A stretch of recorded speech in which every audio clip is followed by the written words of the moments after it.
ಮೂರು ವಿಧಾನಸಭಾ ಉಪಚುನಾವಣೆಯ ರಿಸಲ್ಟ್ ಬಂದ ಬೆನ್ನಲ್ಲೇ ವಿಶೇಷವಾಗಿ ಚನ್ನಪಟ್ಟಣ ವಿಧಾನಸಭಾ ಕ್ಷೇತ್ರದಲ್ಲಿ ಕಾಂಗ್ರೆಸ್ ಜಯಬೇರಿ ಬಾರಿಸಿದ ಬೆನ್ನಲ್ಲೇ ಒಂದು ಕಾಲದ ಕಾಂಗ್ರೆಸ್ನ ಒಂದು ಕಾಲದ ಜೆಡಿಎಸ್ನ ಆಪ್ತರಾಗಿದ್ದಂತಹ ಸಿಎಂ ಇಬ್ರಾಹಿಂ ಒಂದು ಬಾಂಬ್ ಸಿಡಿಸಿದ್ದಾರೆ.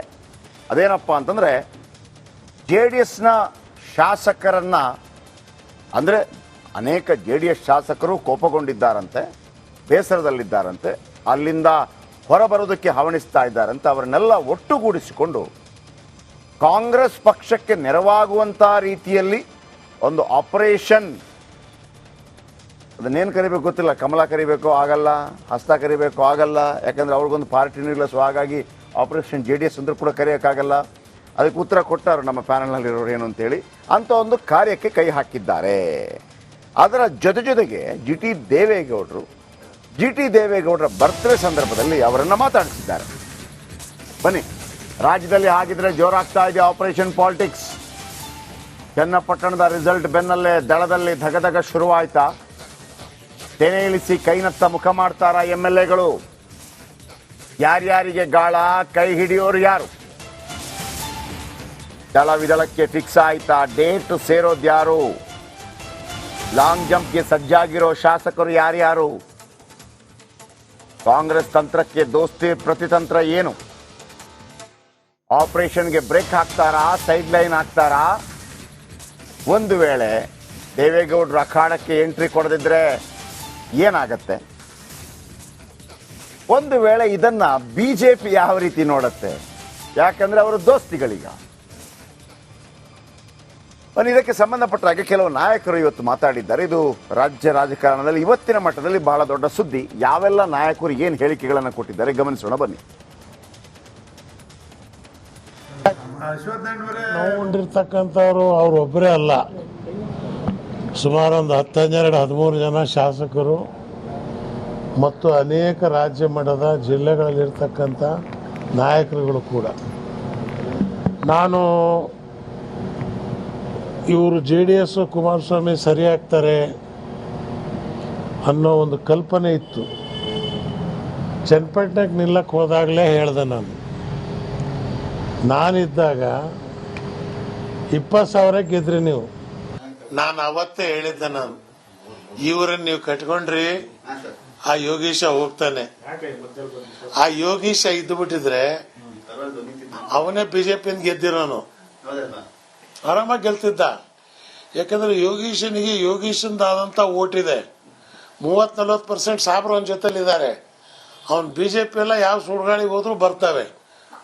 ಸೊ ನಾನು ಹೇಳಿದ್ದು ಯೋಗೀಶ ನಿಂತ್ರೆ ಗೆಲ್ತಾನೆ, ಫಸ್ಟ್ ಪ್ರೆಸ್ ನಿಮಗೆ ಹೇಳಿದ್ನು ಸತ್ಯ ಆಯ್ತು. ಅದು ನಮಗೆ 70 ವರ್ಷ ಆಯ್ತು, ನನಗೆ 50 ವರ್ಷದ ರಾಜಕೀಯದ ಅನುಭವ ಇದೆ. ಸೊ ಅನುಭವದ ಆಧಾರದ ಮೇಲೆ ಬೊಮ್ಮಾಯಿಗೂ ಹೇಳ್ದೆ, ಬೇಡ ನಿನ್ ಮಗನ ಲಿಸ್ಟ್ ಬೇಡ. ಸೊ ಬಿಜೆಪಿಯಲ್ಲಿ 3 ಬಾಗಿಲಾಗಿದ್ದಾವೆ, ಕೊನೆ ಬಾಗಿಲುಗಳೇ ಇರಲ್ಲ. ಅದಕ್ಕೆ ಜನ ಬಯಸಿದ್ರೆ ನಾನು ಕಾಂಗ್ರೆಸ್ ಸೇರ್ಪಡೆ ಆಗ್ತೀನಿ ಅಂತ ಮಾತು ಹೇಳಿದ್ದಾರೆ. ಯಾವಾಗ? ಇವತ್ತು ಹೇಳಿದ್ದಾರೆ. ನೋಡೋಣ, ಅವ್ರ ಅಭಿಪ್ರಾಯ. ಅವರೊಬ್ಬರೇ ಅಲ್ಲ, ಬಹಳ ಜನ ಬಿಜೆಪಿಯವರು ಇದ್ದಾರೆ. ನಾನು ಈಗ ಅವರೆಲ್ಲ ಬಿಜೆಪಿ ಸಪೋರ್ಟ್ ಮಾಡಲಿಲ್ಲ ಅಂದ್ರೆ ನಮ್ಮ ಕ್ಯಾಂಡಿಡೇಟ್ ಗೆಲ್ಲಕ್ಕಾಯ್ತಿತ್ತ? ಜನ ಬಯಸಿದ್ರೆ ನಾನು ಕಾಂಗ್ರೆಸ್ ಸೇರ್ಪಡೆ ಆಗ್ತೀನಿ ಅಂತ ಮಾತು ಹೇಳಿದ್ದಾರೆ. ಯಾವಾಗ? ಇವತ್ತು ಹೇಳಿದ್ದಾರೆ. ನೋಡೋಣ, ಅವ್ರ ಅಭಿಪ್ರಾಯ. ತೊಡಸ್ಕೊಳ್ಳಿಲ್ಲ, ಪ್ರಚಾರಕ್ಕೂ ಹೋಗ್ಲಿಲ್ಲ ಸರ್. ಪ್ರಚಾರಕ್ಕೆ ಹೋಗ್ಲಿಲ್ಲ ನೀವು? ಮಾರೇ ಎಷ್ಟು ಸತಿ ಹೇಳಿ, ನನ್ನ ಕರೆದೇ ಇಲ್ಲ ಮಾರೇ, ಒಬ್ಬರು ಪಕ್ಷನೂ ಕರೀಲಿಲ್ಲ. ಈಗ ನಿಖಿಲ್ ಜೊತೆ ಸದಸ್ಯತ್ವ ನೋಂದಣಿ ಮಾಡೋಕ್ಕೆ ಬಂದಿದ್ದಾಗ ನಿಖಿಲ್ ಕರೆದ್ರು, ಸುರೇಶ್ ಬಾಬು ಅವರೆಲ್ಲ ಬಂದಿದ್ದರು. ಆ ಸಭೆಗೆ ನಾವು ಹೋಗಿದ್ದೆ. ಈ ಚುನಾವಣೆ ಕರೆದಿರೋ ಹೋಯ್ತಿಲ್ವ ನಾನು? ನಿಖಿಲ್ ಅವ್ರ ಅಭ್ಯರ್ಥಿಯಾಗಿಯೇ ಆಗಲಿ, ಅನಿತಾ ಕುಮಾರಸ್ವಾಮಿಯವರೇ ಆಗಲಿ, HD ಕುಮಾರಸ್ವಾಮಿಯವರಾಗಲಿ, HD ದೇವೇಗೌಡರಾಗಲಿ, ನಮ್ಮ ಪಕ್ಷದ ಯಾವೊಬ್ಬ ನಾಯಕನೂ ಕೂಡ ನೀವು ಬರಬೇಕು ಬನ್ನಿ ಅಂತ ಫೋನಲ್ಲಿ ದೂರವಾಣಿಯಲ್ಲೂ ಇಲ್ಲ, ಬಂದೂ ಕರೀಲಿಲ್ಲ. ಅವರು ಒಂದು ಮಾತು ಹೇಳಿದ್ದಾರೆ, ರಾಷ್ಟ್ರೀಯ ಅಧ್ಯಕ್ಷರು HD ದೇವೇಗೌಡರು ಕರೆದಿದ್ದಾರೆ ಅಂತ. ದೇವೇಗೌಡರು ನಾನು GT ದೇವೇಗೌಡರು ಮಾತಾಡಿ ಬಾಪ ಚುನಾವಣೆಗೆ ಅಂತ ಕರೆದಿದ್ದೆ ಅಂತ ಹೇಳ್ಬಿಡ್ಲಿ. ಅವರು ರಾಜಕೀಯದಿಂದ ಇವತ್ತೇ ರಿಟೈರ್ ಆಗ್ಬಿಡ್ತೀನಿ. ದಾಖಲೆ ಇದೆ, ಫೋನ್ ಮಾಡಿರೋದಕ್ಕೆ. ಅವ್ರು ಫೋನ್ ಮಾಡಿ ಮಾತಾಡಿದರೆ ದೇವೇಗೌಡರು ಮಾತಾಡಿದ್ದೀನಿ ಅಂತ ದೇವೇಗೌಡರು ಹೇಳಿದರೆ ಇವತ್ತೇ ರಾಜಕೀಯದಿಂದ ರಿಟೈರ್ಡ್ ಆಗಿ ರೆಡಿ. ಜಿ ಟಿ ದೇವೇಗೌಡನ ಕರೆದೇ ಮಾತಾಡಿದೆ ಅಂತೇಳಿ ಇವೆಲ್ಲ ಸುಮ್ಮನೆ ಯಾವ್ಯಾವುದನ್ನು ಕೂಡ ಯಾವುದೋ ತಿಳಿದೆ. ದೊಡ್ಡವರು ಇದ್ದಾರೆ ದೇವೇಗೌಡರು, ಅವ್ರು ಏನೇ ಮಾಡೋದು ಸುಳ್ಳು ಹೇಳೋಕ್ಕಾಗಲ್ಲ, ಅವ್ರಿಗೆ ಸುಳ್ಳು ಹೇಳ್ಸೋಕ್ಕಾಗಲ್ಲ. ಅವ್ರು ನನ್ನ ಜೊತೆ ಮಾತಾಡಿಲ್ಲ. ಶಾಸಕರುಗಳಿಂದನೇ ಪಕ್ಷ ಕಟ್ಟೋಕ್ಕಾಗಲ್ಲ, ಬರೀ ಶಾಸಕರುಗಳಿಂದನೇ ಯಾರೂ ಪಕ್ಷ ಕಟ್ಟೋಕ್ಕಾಗಲ್ಲ. ಪಕ್ಷ ಕಟ್ಟಬೇಕು ಅಂತ ಹೊರಟಾಗ ಜನ ಬೆಂಬಲ ಸಿಕ್ಕಿದಾಗ ಈಗ ಇವೆಲ್ಲವೂ ಕೂಡ ಈಗ ಶಾಸಕರಿಂದ ಕಟ್ಟಿದ್ರೆ ಕ್ರಾಂತಿರಂಗ ಮಾಡಿದಾಗಲಿ, ಜನತಾದಳ 2 ಸೀಟ್ ಗೆದ್ದಾಗಲಿ, ಬೈರೇಗೌಡರು ವೆಂಕಟೇಶ್ವರು 2 ಸೀಟ್ ಗೆದ್ದಿದ್ರು. ಇವೆಲ್ಲ ಶಾಸಕರಿಂದ ಗೆದ್ದಿದ್ರ? ಶಾಸಕರಿಂದನೇ ಪಕ್ಷ ಕಟ್ಟೋಕ್ಕಾಗಲ್ಲ. ಜನಾಭಿಪ್ರಾಯ, ಅವ್ರ ಅಭಿಪ್ರಾಯ ಪ್ರಕಾರವಾಗಿ ಯಾವ ಯೋಜನೆಗಳನ್ನು ಅವ್ರು ಕೊಡ್ಬೋದು, ಯಾವ ರೀತಿ ಮಾಡ್ಬೋದು, ಜನರ ಒಲವು ಏನಿದೆ ಅಂತಕ್ಕಂಥದ್ದು ಈಗಲೇ ಗೊತ್ತಾಗಲ್ಲ. ಈಗ ತಾವು ಕೂಡ JDS ಕೆಲವು ಶಾಸಕರ ಅಸಮಾಧಾನ ಇದ್ದಾರೆ, ಅವ್ರನ್ನ ತಾವು ಮಾತಾಡ್ಕೋ ಪ್ರಯತ್ನ ಮಾಡಿ. ನಾನು ಇವತ್ತಿನವರೆಗೆ ನಮ್ಮ ಒಬ್ಬರು ಶಾಸಕರನ್ನ ನಾನು ಯಾವುದೇ ವಿಚಾರವಾಗೂ ಕೂಡ ಇವತ್ತಿನವರೆಗೂ ಕೂಡ ನಾನು ಮಾತಾಡಿಲ್ಲ. ಈ ನಡುವೆ ಸಿ ಪಿ ಯೋಗೇಶ್ವರ್ ಕೂಡ ಇವತ್ತೊಂದು ಹೇಳಿಕೆಯನ್ನು ಕೊಟ್ಟಿದ್ದಾರೆ, ಅದನ್ನು ಕೂಡ ಗಮನಿಸಿಬಿಡಿ. ನೂತನ ಶಾಸಕರು ಇವಾಗನ್ನ ಗೆಲ್ಸ್ಕೊಂಬರ್ತೀನಿ ಅಂತೇಳಿ ತೊಡೆ ತಟ್ಟಿ ಅವರು ಶಪಥ ಮಾಡಿದ್ರು. ನಾನು ಮೊದಲೇ ಹೇಳಿದ್ದೆ ದೇವೇಗೌಡರು ಒಂದು ದೈತ್ಯ ಶಕ್ತಿ ಅಂತೇಳಿ. ವಯಸ್ಸಿನ ಸಹಜ ಪ್ರಕೃತಿ ನಿಯಮದ ಪ್ರಕಾರ ದೇವೇಗೌಡರನ್ನ ಇವತ್ತು ನಮ್ಮ ಜನ ತಿರಸ್ಕಾರ ಮಾಡಿದ್ದಾರೆ. ಅವರ ಈ ಹೋರಾಟದಲ್ಲಿ ಸಾಮಾಜಿಕ ಕಳಕಳಿ ಇರಲಿಲ್ಲ, ಸ್ವಾರ್ಥ ಇತ್ತು. ವಂಶ ಪಾರಂಪರ್ಯರ ಆಡಳಿತವನ್ನು ಮುಂದುವರಿಸಬೇಕು ಅಂತೇಳಿ ಅವರ ಏನು ಒಂದು ಅಂತರಂಗದಲ್ಲಿ ಕೂಗಿತ್ತಲ್ಲ, ಅದಕ್ಕೆ ಜನ ಇವತ್ತು ಗೌರವ ಕೊಡಲಿಲ್ಲ. ಅವ್ರನ್ನ ಜನ ಇವತ್ತು ತಿರಸ್ಕರಿಸೋದ್ರ ಮುಖಾಂತರ ಸ್ಪಷ್ಟ ಸಂದೇಶ ಕೊಟ್ಟಿದ್ದಾರೆ.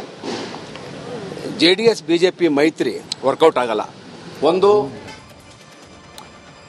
ಬನ್ನಿ, ಹಾಗಿದ್ರೆ ಹೊಸ ಪರ್ವ ಆರಂಭ ಆಗತ್ತಾ? ಯಾಕಂದ್ರೆ 2004 ಸಂದರ್ಭದಲ್ಲಿ ಇದೇ ತರ ಒಂದು ABPJD ಅಂತ ಒಂದು 4-5 ಜನ ಸೇರಿ ಒಂದು ಟೀಮ್ ಮಾಡ್ಕೊಂಡಿದ್ರು. ನಂತರ ಅದು ಕಾಂಗ್ರೆಸ್ ಜೊತೆ ವಿಲೀನ ಆಯಿತು.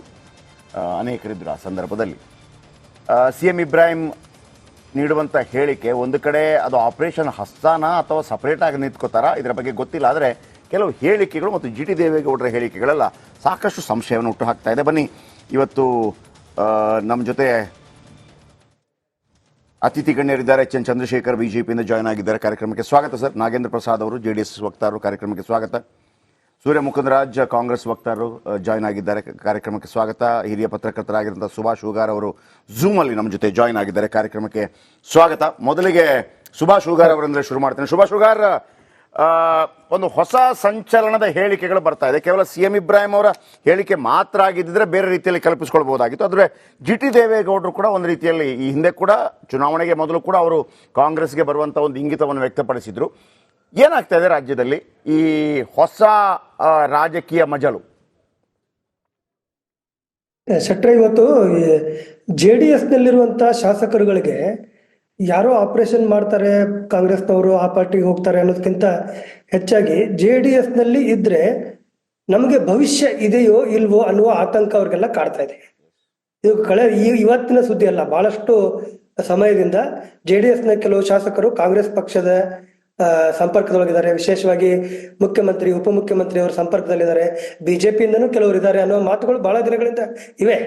ಆದ್ರೆ JDS-ನವ್ರಿಗೆ ತಮ್ಮ ಒಂದು ಭವಿಷ್ಯ ಈ ಪಕ್ಷದೊಳಗೆ ಇದೆಯೋ ಇಲ್ಲವೋ ಅನ್ನುವ ಆತಂಕ ಕಾಡ್ತಾ ಇದೆ. ಈಗ ಚನ್ನಪಟ್ಟಣದ ಚುನಾವಣೆಯ ಫಲಿತಾಂಶ ಬಂದ ನಂತರ ಅವ್ರಿಗೆ ಅವರು ಭವಿಷ್ಯವನ್ನ ನೋಡ್ಕೋಬೇಕಲ್ಲ, ಅವರು ಮುಂದೆ ರಾಜಕಾರಣ ಮಾಡಬೇಕು. ಅವ್ರಿಗೀಗ ಇನ್ನು ಮುಂದೆ ನಾವು ಈ ಪಕ್ಷದೊಳಗಡೆ ಇದ್ರೆ ನಮಗೆ ಭವಿಷ್ಯ ಇಲ್ಲ ಅಂತ ಬಹಳಷ್ಟು ಜನ ಶಾಸಕರಿಗೆ ಅನಿಸಿರ್ಬೋದು. ಅದಕ್ಕೋಸ್ಕರ ಈಗ ಅವರು ಪಕ್ಷವನ್ನ ಬಿಡುವಂತ, ಕಾಂಗ್ರೆಸ್ ಅನ್ನ ಸೇರುವಂತ ಒಂದು ಪ್ರಯತ್ನವನ್ನ ಮಾಡ್ತಾ ಇರ್ಬೋದು. ಅದಕ್ಕೆ ಪೂರಕ ಅನ್ನುವಂತೆ ಅನೇಕ ಜನ ಈಗ ನಾಯಕರುಗಳು ಅದ್ರ ಬಗ್ಗೆ ಮಾತಾಡ್ತಾ ಇದ್ದಾರೆ. ಆದ್ರೆ ಈ ಶಾಸಕರನ್ನ ಕಾಂಗ್ರೆಸ್ಗೆ ಸೇರಿಸ್ಕೊಳ್ಳೇಬೇಕು ಅನ್ನುವ ಅನಿವಾರ್ಯತೆ ಏನು ಕಾಂಗ್ರೆಸ್ಗೆ ಇಲ್ಲ. ಕಾಂಗ್ರೆಸ್ ಈಗಿರೋ ಭಾರ ಏನು 136 ಜನ ಶಾಸಕರು ಅವ್ರದಿದ್ರು, ಈಗ ಮತ್ತ ಒಂದು 2 ಎಕ್ಸ್ಟ್ರಾ ಗೆದ್ದಿದ್ದಾರೆ, 138 ಜನ ಆದ್ರೀಗ ಅವರು. ಆ ಇರೋ ಭಾರವನ್ನ ತಡ್ಕೊಳ್ಳೋದೇ ಅವ್ರಿಗೆ ಕಷ್ಟ ಇದೆ. ಅದ್ರ ಅರ್ಥ ಬಂದವ್ರನ್ನ ಬೇಡ ಅಂತಾರೆ ಅಂತ ನಾನು ಹೇಳ್ತಾ ಇಲ್ಲ. ಯಾರು ಪಕ್ಷ ಸೇರಿಸ್ಕೊಳ್ಳಿಕ್ಕೆ ಬಯಸ್ತಾರೋ ಅವ್ರನ್ನ ಪಕ್ಷಕ್ಕೆ ಅವ್ರು ಸೇರಿಸ್ಕೊಳ್ಬಹುದು. ಆದ್ರೆ ಬಂದವ್ರನ್ನೆಲ್ಲ ಅಕಾಮಿಡೇಟ್ ಮಾಡೋದು ಹೆಂಗೆ? ಮಂತ್ರಿಗಿರಿ ಬಹಳಷ್ಟು ಜನಕ್ಕೆ ಆಸೆ ಇರ್ತದೆ, ಅವ್ರಿಗೆ ಅದಕ್ಕೋಸ್ಕರ ಬರ್ತಾರೆ. ಇರೋರಿಗೆ ಅನೇಕ ಜನ ಸೀನಿಯರ್ಗಳಿಗೆ ಪಾರ್ಟಿ ಒಳಗಡೆ ಮಂತ್ರಿಗಿರಿ ಇನ್ನೂ ಕೊಡ್ಲಿಕ್ಕಾಗಿಲ್ಲ. ಇದೇ ರೀತಿ ಮುಂದುವರೆದ್ರೆ ಕಾಂಗ್ರೆಸ್ನೊಳಗೆ ಒಂದು ರೀತಿಯಾದಂತ ತಳಮಳ, ಒಂದು ಅಸಮಾಧಾನ ಆರಂಭ ಆಗ್ಬೋದು ಮುಂದಿನ ದಿನಗಳಲ್ಲಿ. ಹೀಗಾಗಿ ಸ್ವಲ್ಪ ಟ್ರಿಕ್ಕಿ ಸಿಚುವೇಶನ್ ಇದೆ. ಬಟ್ ಈ ಬೈ ಇಲೆಕ್ಷನ್ ನಂತರ ಬಿಜೆಪಿ ಮತ್ತು JDS ಎರಡೂ ಪಕ್ಷಗಳಲ್ಲಿ ಬಹಳ ಆಂತರಿಕವಾಗಿ ಒಂದು ತಳಮಳ ಈಗ ಆರಂಭ ಆಗಿದೆ. ಎರಡೂ ಪಕ್ಷಗಳಲ್ಲೂ ಕೂಡ ದೊಡ್ಡ ಮಟ್ಟದ ಸಮಸ್ಯೆ ಮುಂದಿನ ದಿನಗಳಲ್ಲಿ ಆಗತ್ತೆ. ವಿಶೇಷವಾಗಿ ಜಾತ್ಯತೀತ ಜನತಾದಳದ ಬಗ್ಗೆ ಹೇಳೋದಾದ್ರೆ, ಜಾತ್ಯತೀತ ಜನತಾದಳ ತನ್ನ ಅಸ್ತಿತ್ವವನ್ನ ಉಳಿಸ್ಕೊಳ್ಳಿಕ್ಕೇನೆ ಪರದಾಡಬೇಕಾದಂತಹ ಪರಿಸ್ಥಿತಿ ಕೂಡ ನಿರ್ಮಾಣ ಆಗಬಹುದು ಅಂತ ಅನ್ಸುತ್ತೆ. ಓಕೆ ಬಂದೆ